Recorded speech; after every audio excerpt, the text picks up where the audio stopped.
మెడ్ plus లో అదే medicine అదే క్వాలిటీ, మార్కెటింగ్ డిస్ట్రిబ్యూషన్ ఇంకోటి అంటూ వీళ్ళకి అదనపు ఛార్జీలు ఉండవు. అందువల్లే 50 to 80% డిస్కౌంట్ లో మనకు అందిస్తున్నారు.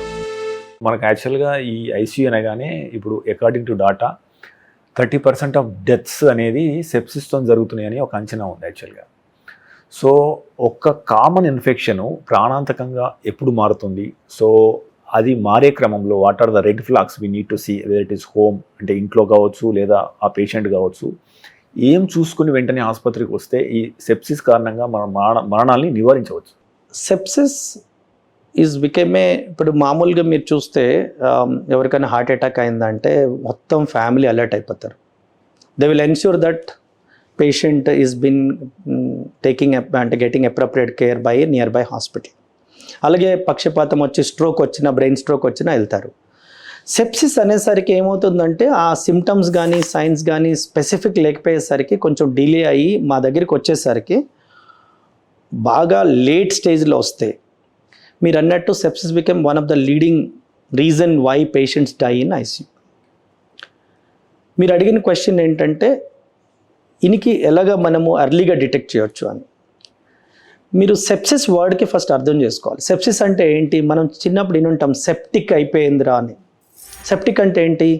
ఏదన్నా ఇప్పుడు ఇంజురీ అయినా, ఎక్కడన్నా రస్టీ రాడ్ తగిలినా, ఆర్ ఏదైనా అయినా be careful, clean it properly, or tetanus వేసుకో, లేకపోతే సెప్టిక్ అయిపోతుంది అని వర్డ్ వినుంటాం. టీటీ ఇంజెక్షన్ వేసుకో లేదంటే సెప్టిక్ అయిపోతుంది అని. అది ఎందుకు అంటే septic is a word which has been used for long, but a infection which is very very serious or a severe.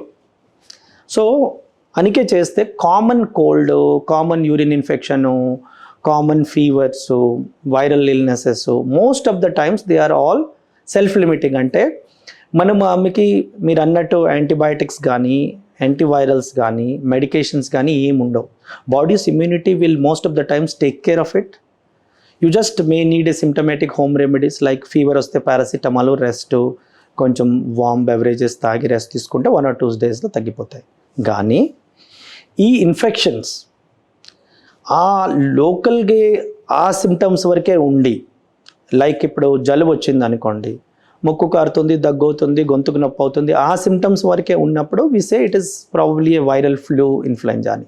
కానీ సెప్సిస్ అంటే ఏంటంటే ఈ ఇన్ఫెక్షన్, ఈ వైరల్ ఇన్ఫెక్షన్ కానీ ఆర్ ఎనీ ఇన్ఫెక్షన్ కానీ ఈ ఒక్క సిస్టమ్ అంటే ఆ రెస్పిరేటరీ సిస్టమే కాకుండా బాడీలో ఉన్ని ఆర్గన్స్కి ఎఫెక్ట్ చేయడం స్టార్ట్ చేస్తే we are talking it going into very severe form of infection. For example, pneumonia ఉన్న పేషెంట్ బ్రీదింగ్ అసలు ఆడలేకపోతుంది, గాలి తీసుకోలేకపోతున్నారు, ఆక్సిజన్ తగ్గుతుంది. మీరు అన్నారు కదా, మోస్ట్ ఆఫ్ ద టైమ్స్ మనము ఇప్పుడు పల్స్ ఆక్సిమీటర్స్ చూడడము, కోవిడ్లో ఐడెంటిఫై చేయడం వచ్చింది.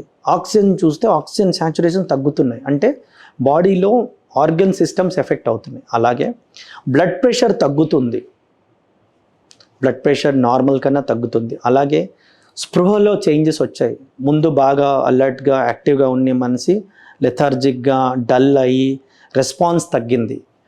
యూరిన్ అవుట్పుట్ రావట్లే, అంటే యూరిన్ రోజంతలో ఒక 100 ml, 200 ml, 300 ml కన్నా ఎక్కువ పాస్ చేయలేదు. ఈ అన్నిటికీ మీనింగ్ ఏంటంటే ఆ ఇన్ఫెక్షన్ అనేది, సెప్సిస్ అనేది ఒక ఆర్గన్ సిస్టమ్కి ఒక ఏరియాకి పరిమితం లేకుండా బాడీ అంతా స్ప్రెడ్ అవుతుంది. సో దీనివల్ల బాడీలో ఉన్న ప్రతి ఆర్గన్ ఎఫెక్ట్ అవుతుంది. ఇలాంటి స్టేజ్లో ఏమవుతుందంటే పేషెంట్ సిక్ అయ్యి డెత్ ఛాన్సెస్ ఎక్కువ అవుతున్నాయి. అయితే ఎవరన్నా ఫ్యామిలీ ఆర్ మన లేమెన్గా ఎలా తెలియాలి నాకు ఇన్ఫెక్షన్ సెప్సిస్ వరకు వెళ్తుంది అంటే, ఏదన్నా పేషెంట్కి ఇన్ఫెక్షన్ వల్ల, ఇప్పుడు జ్వరం వస్తుంది, 4 రోజులు అయింది, హై గ్రేడ్ ఫీవర్ ఉంది, కానీ మన అబ్బాయో మన ఫ్యామిలీ మెంబరో అదర్వైజ్ అలర్ట్గా ఉన్నారు, యాక్టివ్గా ఉన్నారు, పారాసిటమాల్ వేసుకుంటే ఫీవర్ తగ్గుతుంది, ఫెయిర్ ఎనఫ్. బట్ ఏదైనా ఆర్గన్ సిస్టమ్ ఎఫెక్ట్ అయింది, యూరిన్ తగ్గినా, స్పృహ తగ్గినా, బ్లడ్ ప్రెషర్ తక్కువ అవుతున్నా, గాలి అందకపోయి ఆక్సిజన్ తక్కువ అవుతున్నా, ఆర్ తను చాలా సిక్ అనిపిస్తుంది, నేను అసలు I'm not feeling well, these are the words which are used. I'm feeling too weak, too tired, I'm not feeling well, నాకు ఏదో సంథింగ్ ఇస్ గోయింగ్ రాంగ్ అంటే, దీస్ ఆర్ ద మీరు అన్న red flag signs where a family members should not try to treat at home, but they should be taking a help of a immediate medical facility and the early they come. మీరు అన్నారు కదా 30% death chances ఉంటాయని. నేను చూడడం ఏంటంటే it is 0% when it is only A infection. It will be 10% if the patient comes with only one organ involvement. Not more than 10% patient will go into complexity. వాళ్ళు ఇనీషియల్గా కానీ వస్తే we treat with the appropriate antibiotic, hydrate them, we ensure that their organs don't get affected and they go home. But as they come late, sepsis తోటి organ failures 2-3 అలా వస్తే each organ adds another 10 to 20% of the death chances. Okay. For example నా brain పనిచేయడం తగ్గింది, ఊపిరితిత్తులు పనిచేయట్లే, kidney పనిచేయట్లే, then 10 మీరు అన్నట్టు 30-40 అలా పెరుగుతూ పోతాయి.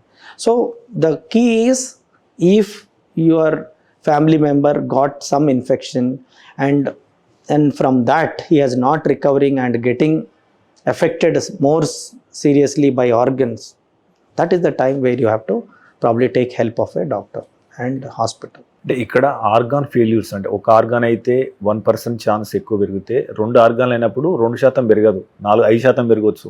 పెరుగుతుంది ఇంకా అంటే ఇక్కడ మ్యాథమెటిక్స్ పనిచేయదు ఒక్కొక్కసారి. 4 ఆర్గాన్స్ పెరిగినాయి అంటే అది 4 times కాదు, ఇంకెక్కువ చాలా పెరిగే అవకాశం ఉంటుంది.